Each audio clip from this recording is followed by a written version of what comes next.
Bombay high court में एक याचिका आई थी जो कॉर्पोरेशन इलेक्शंस में जो नोटा का मुद्दा था उसको लेकर। आइए जो पेटिशनर हैं उनसे बात करते हैं, किस बारे में था ये आपका पेटिशन? मैम, हम लोगों ने नोटा भी एक कैंडिडेट करके, फिक्शनल कैंडिडेट करके सुप्रीम कोर्ट ने कहा गया है, उस हिसाब से नोटा के हिसाब से इलेक्शन कंडक्ट कीजिए, ऐसा बोला गया था। उसमें उन्होंने ग्राउंड्स ऐसे निकाले, सब हमारे पॉजिटिव वे में ही दिए।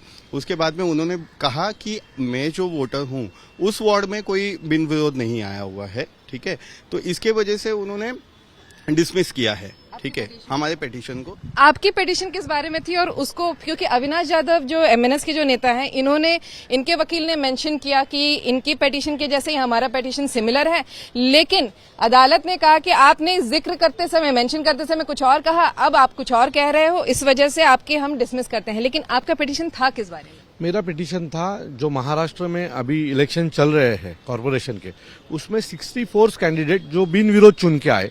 सो मेरा कहना था कि उनके ऊपर पैसे दिए गए, उसके कुछ प्रूफ हम लोगों ने कोर्ट के सामने रखे हैं।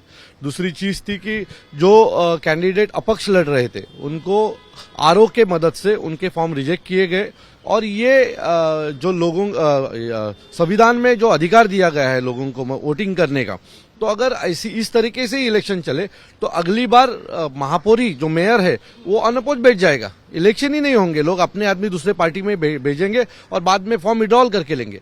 तो ये जो चीज है वो आगे जाके बहुत बड़ी बनने वाली है, तो उसके ऊपर रोक लगने के लिए हम लोगों ने ये पिटीशन दाखिल की है। तो इसमें आप यही चाह रहे थे कि नोटा के तहत एक इलेक्शन हो, अगर बिन विरोध भी हुए हैं तो आपको नोटा के तहत साथ, मतलब कि यानी कि लोग नोटा वोट करते हैं या फिर उस कैंडिडेट के लिए वोट करते हैं, ऐसा एक इलेक्शन हुआ? सांगली में एक इलेक्शन हुआ था, वहां सब लोग निकल गए थे, सबने फॉर्म पीछे लिया था।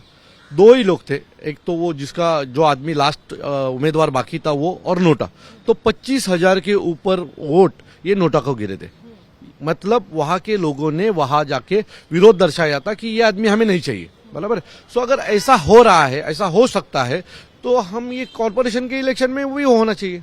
तो यही हमारी मांग थी। तो अदालत ने क्या कहा? अदालत ने उस बारे में कुछ कहा ही नहीं। हमारे वकील और अदालत, उनमें दूसरी चीजों पे कहा सुनी हुई, और हमारी जो पहली याचिका थी नोटा की वो आज बाजू में रहेगी। अपेक्षित है 19 तारीख को जो मेरी याचिका है उसके ऊपर हमें न्याय देवता कुछ अच्छी तरीके से न्याय दे। तो अदालत ने दरअसल ये कहा कि जिस तरीके से अदालत में वकील ने मेंशन किया था कि ये दोनों पिटीशन सिमिलर हैं, लेकिन बाद में कहा कि नहीं, इलेक्शन रिलेटेड ही सिमिलर हैं, तो इसकी वजह से अदालत कुछ नाराज दिखी और यही वजह थी कि अदालत ने दोनों पिटीशंस को डिसमिस करते हुए कॉस्ट लगाने की बात की। लेकिन फाइनली जब इन्होंने रिक्वेस्ट किया तो कॉस्ट नहीं लगाया, बट दोनों पिटीशंस को डिसमिस कर दिया। कैमरामैन किरण सपकाल के साथ विद्या, मुंबई आज तक।